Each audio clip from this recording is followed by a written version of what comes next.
This is the first episode in a special series of The Producers, Agricultured 2023, a series celebrating the farmers and produce of northwestern Tasmania. These stories come from Kanamaluka, the Tamar River in Lutruwita.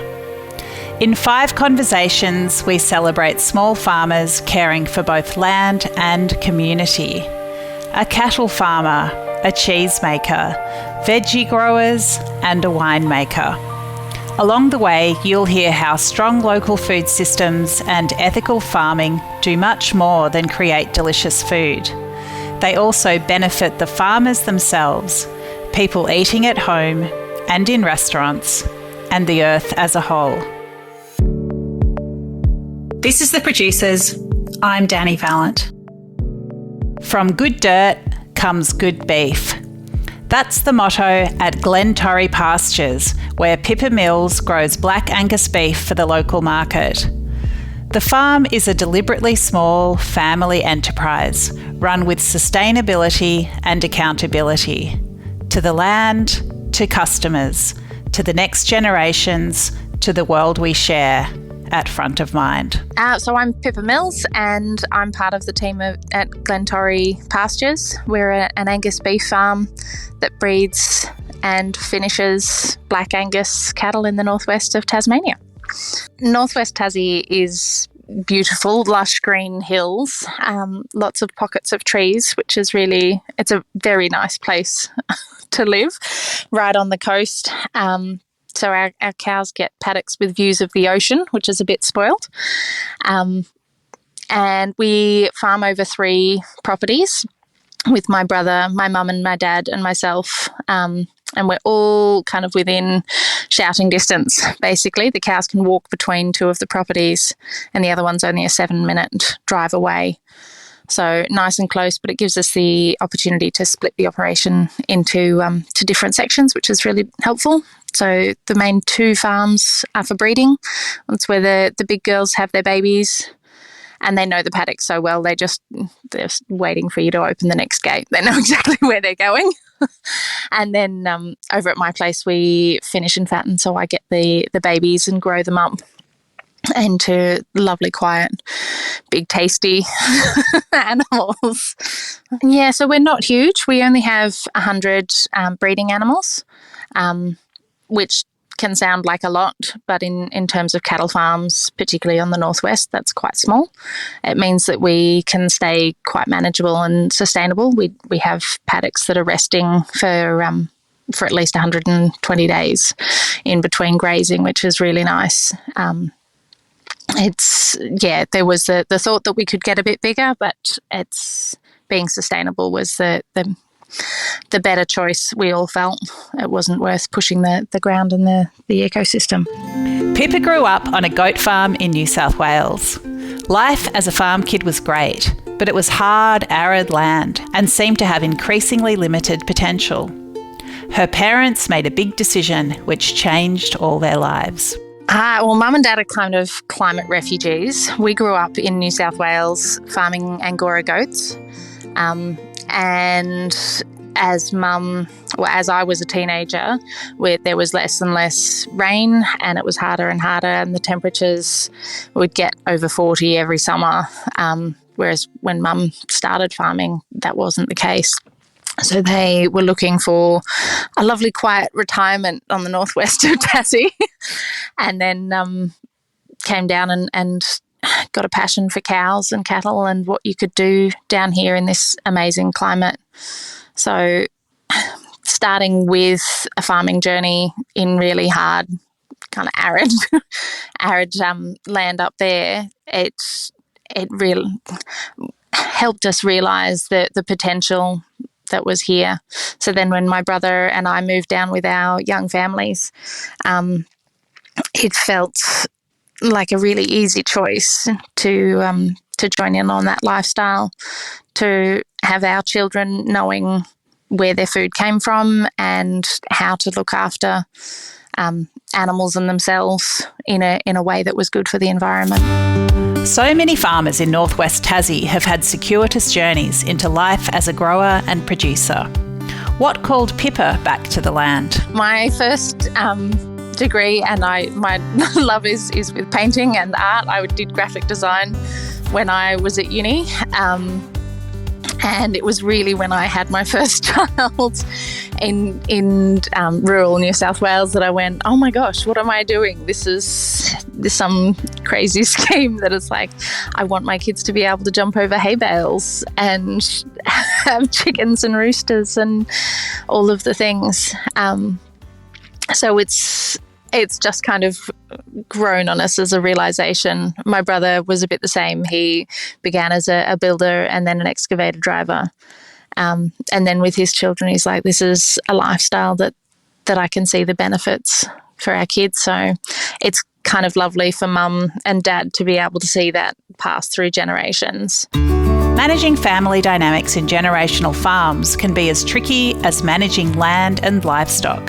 How does Pippa's family deal with the challenges?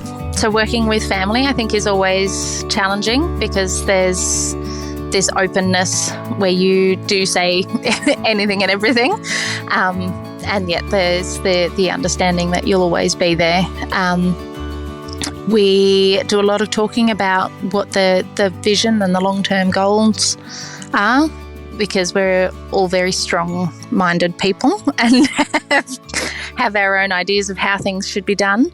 And it's been kind of nice as we've all kind of stepped into different roles, really, to have something that we take responsibility for.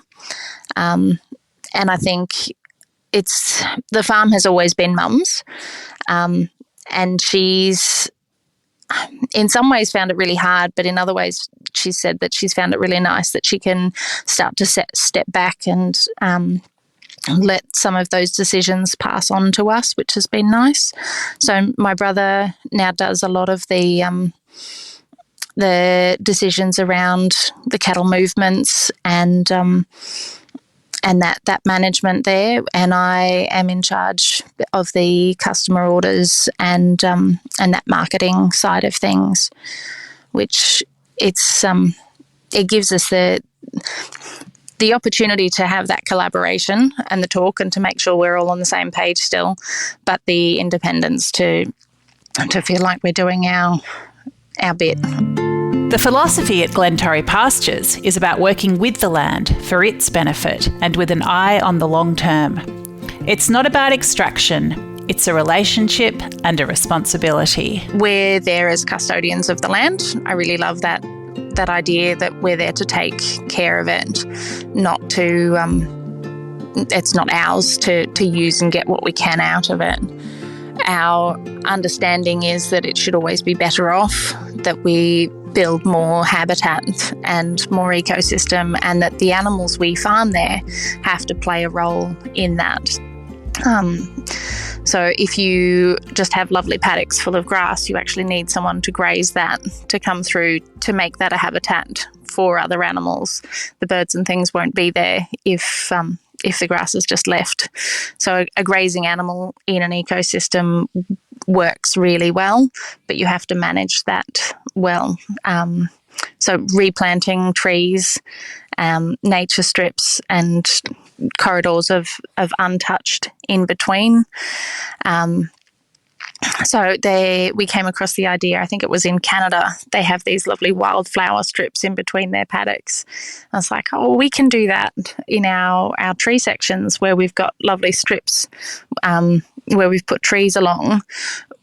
We can leave that there and deliberately put some native seeds and things back through. And in between the weeds, you see it where they pop up these little orchids and things, and it's just wonderful. At the same time, we do have trees areas where the cattle can graze underneath and are protected, particularly when they're calving. So then they use that ecosystem there, and it's much more open. It's not a dense forest, but it gives them protection, and it then puts lots of cow poo and wee back into that. So when they're not calving, because obviously they only do that once a year, that whole area just springs back to life because it's been fed by all of those nutrients that come back through. So the idea is that the animals have to play a role in the system, and that if we overstock, we tip out that balance. So as managers of the ecosystem and the land, it's really important that, I mean, it'd be lovely just to have everything smooth sailing and golden days and nothing ever die or nothing, but nature itself is a balance. And in that you have life and death, you have birth and death, and it's really important that we help keep that balance. And that's when we started going direct to market with our beef boxes. We knew we wanted to communicate that what we were doing on farm was not just commercial cattle. And I was very conscious that telling that story had to be part of why I was doing it. My son had read that cows were killing the planet and because of the methane and the carbon. And I sat there and I took him around the paddocks and went, this is how we do things differently. If we overstock, if we tip the balance just for us to be greedy, then that does kill the planet. But what we do on our little patch here is really important. And it made me realise that there's so much media, so much talk around the hype. It's good to have a story that gets everybody's notice, but nobody's sitting there and saying there are farmers out there that really care about their land. And I felt that was one thing that we could do with our story. Telling the story of Glen Torrie to the people who eat its products is a crucial part of the farm's project. Pippa explains how she's spreading the message. Farmers, even cattle farmers, can be part of the climate solution. That relationship with customers has been so rewarding for us. And it was something that I don't think the rest of my family fully anticipated. When we go to market and we have people come back again and again saying it's amazing, and we have this lovely little grass stand that shows the roots and things and how that carbon cycle works, drawing down the carbon dioxide into the roots that makes the sugars, that feeds the grass, that feeds the cow. They suddenly go, oh my gosh, it is a cycle, it's a system. And you could see that realisation on my dad's face. He just went, this is why it works, because people need to hear that. They need to understand. And they get that from us talking to them. So social media has been really helpful, but I found it very hard. We're not a very showy family. We're not out there for public glory or anything like that. So sharing what felt like very personal stories on social media was always harder. Sharing things face to face has been a lot easier for us. So we started direct to customer. That was just locally selling beef boxes.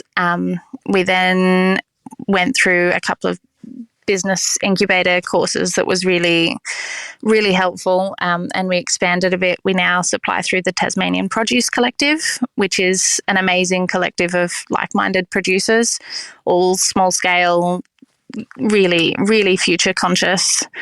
And at that stage, we very much, any approaches to restaurants had been, oh, we'd just like the sirloin, or we'll just take your beef cheeks. And it's like, but every animal only has 2 cheeks, and there's the whole rest of the animal that would go to waste. It doesn't make sense to us, for our values, to not respect the rest of that animal. It's just as good to eat. And we found it really hard because restaurants wouldn't see the potential to have the rest of the animal on menu. And that was until we came across grain, and we met them through Kim and Dan at Forkett Farm. And meeting Thomas, having him come out to the farm and really understand what we did. And he then turned around and said, no, we'll take whole sides. There's not one part of your animal that is not good to eat.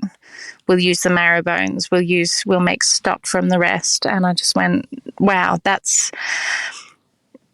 I'm not sure if it's his heritage. He's grown up, but he understands that it's important to be sustainable and respectful from the get-go, like from their side of things. And to have our beef showcased last week at Agricultured, to have it be the shin and the shank and the chuck, which are just such underrated cuts in terms of your typical restaurant fare, was fantastic. Again, those conversations that we had at the table were amazing. Really facilitated good, honest conversations. When you go to so much trouble to farm, you hope that it pays off in flavour. What do Pippa's customers tell her about the taste of her beef? The fact that we don't use synthetic fertilisers on our grass, and we use a really holistic, natural approach, affects the flavour and the eatability of the meat. So when we first started, I knew we had a special product, but the feedback we got when we first started talking to customers that had ordered our first round of beef boxes, they were like, this is beef that tastes like when I grew up. This is not a wishy-washy kind of half flavour. It's real beef, and it comes through singing, and it's really lovely when people go, oh, it doesn't give me a headache. It just tastes like beef, like my gran used to make, and it kind of brings back that sentimental side of eating real food. And that was a really lovely aspect that I hadn't considered, that people would be able to taste the difference of the way we farm.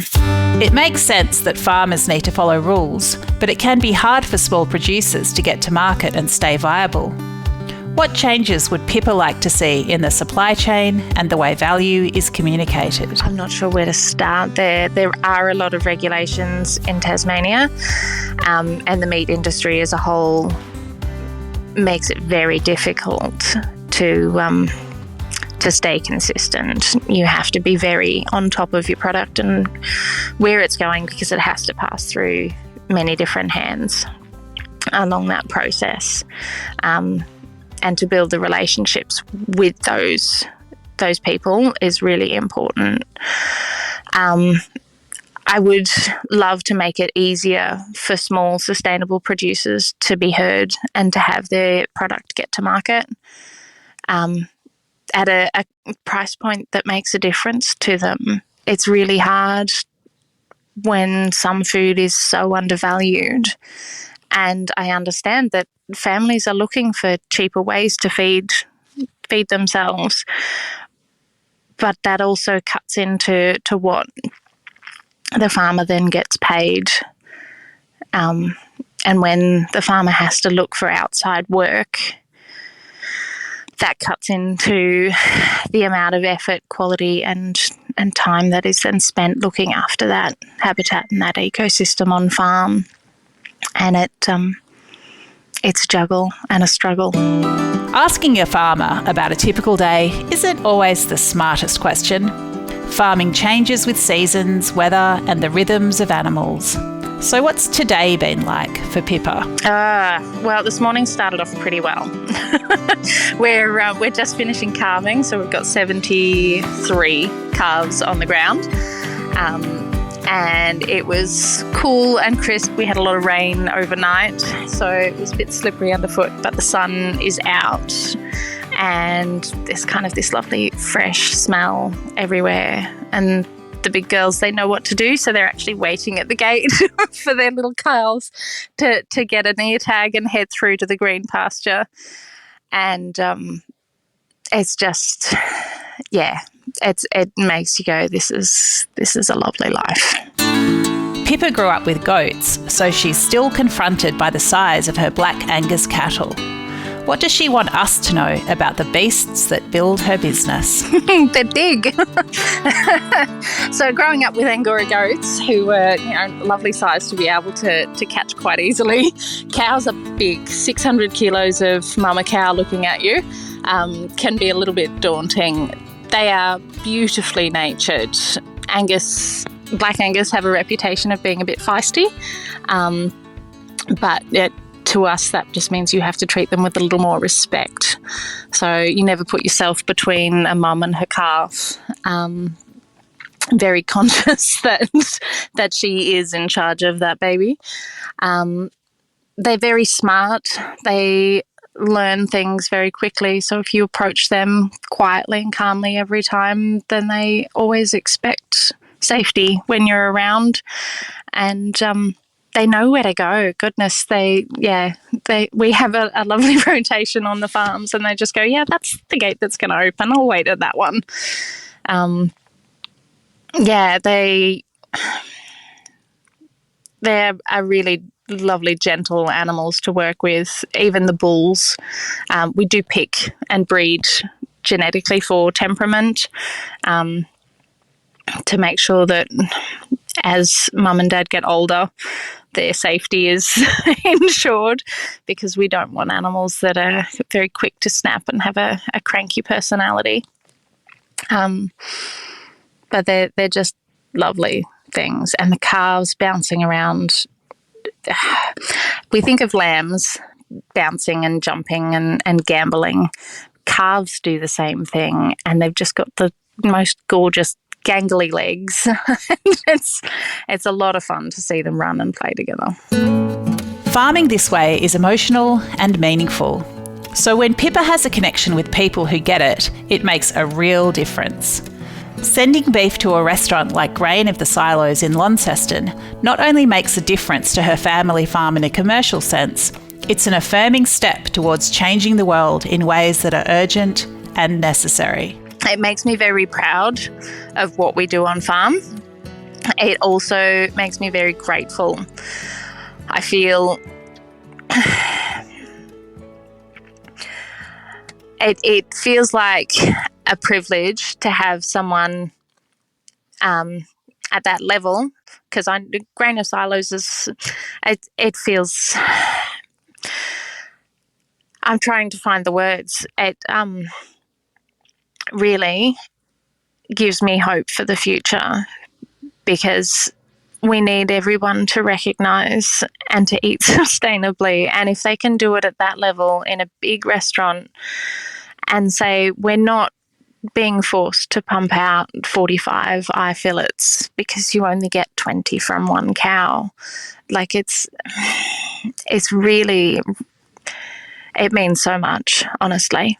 I really feel at the moment we're on the edge of a fairly big climate crisis. To have something that feels like a positive action that I can do, that I can talk about, that's been important to our family for a long time, and to be able to share that gives you a sense of empowerment, that it's not hopeless. As I said, we've got children, my nephews and my children that are coming up in the world, and they're looking at it going, well, we can still make a difference. It's not just the doom and gloom that we hear in the news. And they can see that our farm can be a sustainable business by having different enterprises on the farm, and the beef boxes being part of that, by having a marketplace that recognises the value of what we do. It gives our whole family and the people that work on the farm a future, honestly. And it is Like, that makes it sound really big and emotional, but that's what it comes down to. That's our livelihood. It's really important. I love being able to work with my family. I love having days that are different and challenging. There's always something new to be thinking about. I love being able to be in nature while we do it. Pippa Mills is farming from the heart.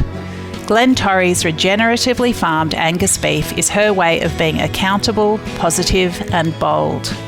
Cattle farming is a livelihood and the beef is delicious, but it's also an answer to her children, who are in no doubt about what their mum is doing to make the world a better place.